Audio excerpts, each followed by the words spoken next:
Welcome back to another technical deep dive here in the debug zone.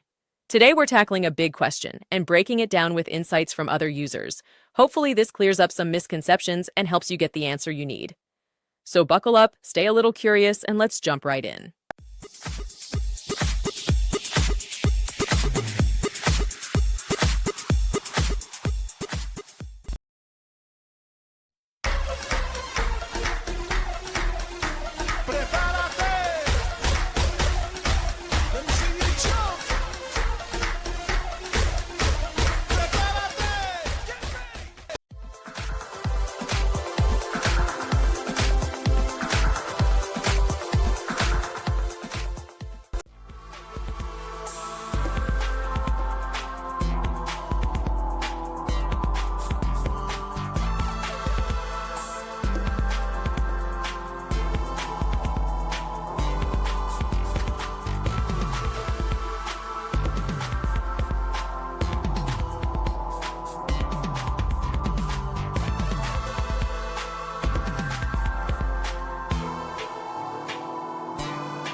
And that's a wrap.